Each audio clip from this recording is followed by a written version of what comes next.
Networking. Okay. A photo opportunity to launch the work programme. It was fanfared as the policy that would finally reach those who find it hardest to get work. Longer-term unemployed, those with health, disability or drug issues. There's an assessment commissioned by the Department for Work and Pensions says there are still big problems with the work programme. 2.5 years after its launch, and it's a report the department didn't want you to see.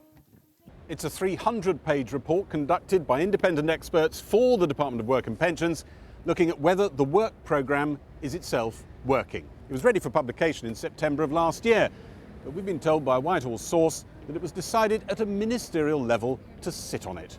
The report reveals that the work programme is still seriously off target, that many of those who are hardest to reach and get into the labour market are getting lost in the system, and that many of those who are providers of the work programme think it's not working.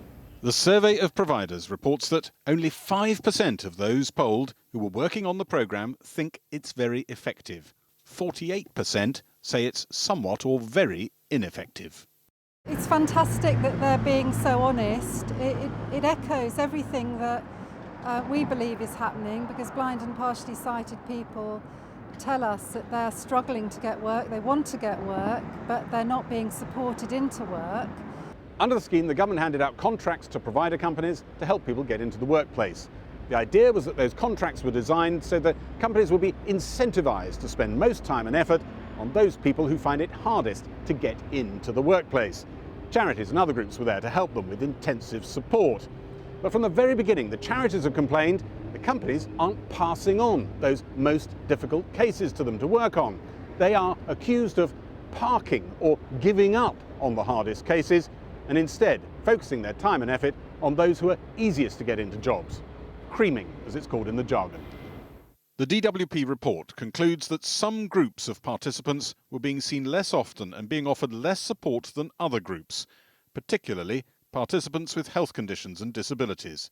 The report concludes this is consistent with creaming and parking behaviour.